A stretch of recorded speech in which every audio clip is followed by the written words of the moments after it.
Welcome to part 2 of this series of videos on how to play the solo at the end of Crossroads, the movie Crossroads, that is.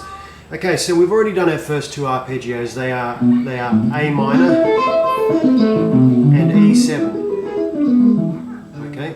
Now at the end of the last video, remember I asked you to end the E7, E7 arpeggio on the open D string. The reason for that is because we're going to shift our hand a fairly large distance on the guitar. And when you do this at full speed, when you start ripping it up, then that move becomes very tricky if you're trying to hold down a note here with your first finger and slide down there. You either get a slide or you end up cutting the D note short here or stuffing it up down here, which is more often than not what happens. It just all goes pear-shaped. So to make it easier and to make it more reliable, I use the open D string, and that way you can also be more expressive with this piece. For example, if I was to play it with less roboticness and to put a little more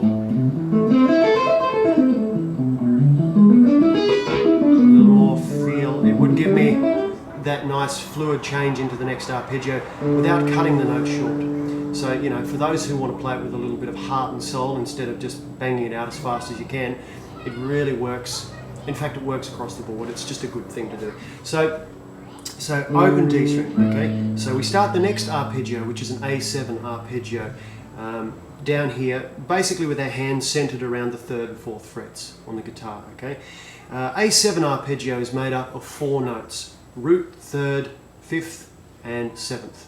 Okay, the root, it is a major chord, right, with a dominant 7th. So it is A, C sharp, and E, and it has a dominant 7th, which is in this case G. Okay, it's a whole step below the root note A.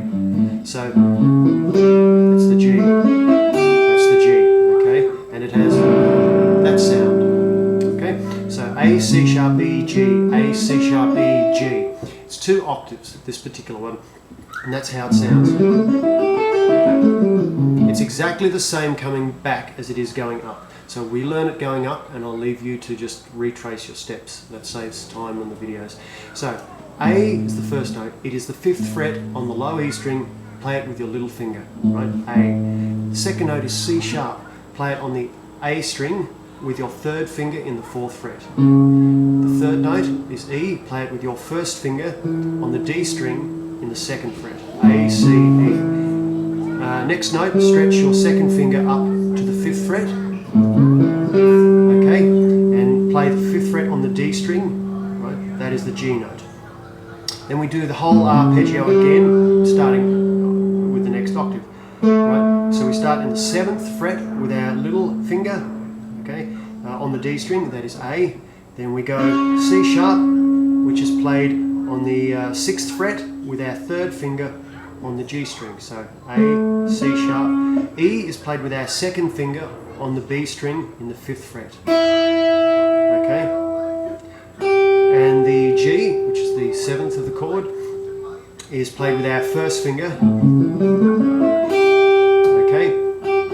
On the G string, which is on the high E string, sorry, which is the G note on the high E string with our 1st finger. Okay? And then so it's 1, 2, 3, 4, 1, 2, 3, 4, and the 2 series of 4 notes coming back start. Okay.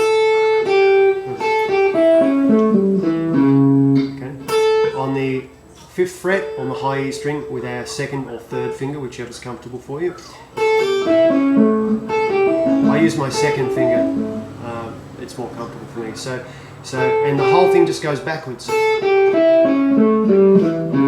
Okay, that's our 8. 1, 2, 3, 4, 5, 6, 7, 8. 1, 2, 3, 4, 1, 2, 3, 4. Because it's 16th notes, right? 4 notes per beat. 1, 2, 3, 4, 2, 2, 3, 4, 3, 2, 3, 4, 4, 2, 3, 4, 1, 2, 3, 4, 1, 2, 3, 4, 1, 2, 3, so on and so forth. So that's the timing of it. So you've got that. Okay, now this one, open A string, right? So that's the 3rd arpeggio, right? A7. And the 4th arpeggio, right, is a D minor.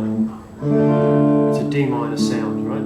And it starts on the open A string because once again we're shifting position, so it gives us that opportunity to move without cutting the note short. So we use the open A string as the first note. Second note is the D, right, which is our first finger on the low E string on the 10th fret. So our third note, little finger on the F, 13th fret on the low E string. This is like an E minor open chord shape. Okay, if that helps you to get your head around this particular arpeggio, that is a good graphical reference. Okay, so A, D, F. A is the third, the next one is on the A string, it's the 12th fret using your third finger. Okay, lay your third finger down to play the next note, which is D. Okay, it's the 12th fret on the D string, and the next three notes down are all played with the same finger, right? And they are F, A, and C here. Sorry, F, A, and D. What am I talking about? They're F, A, and D, and that's the sequence. They're in the 10th fret. Okay, on the G string we have F, on the B string we have A, and on the high E string we have the D. So we have, and coming back we're going to start on the high F, right? It's the 13th fret on the high E string. We're going to do it with my little finger. So going up we have this, that's our two lots of 4 notes, our 8 notes, and our next one's, and we end on the open D string again. So you should be able to work that out. That should be fairly straightforward.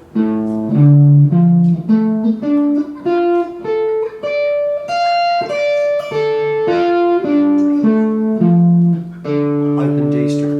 Okay. Now our next one.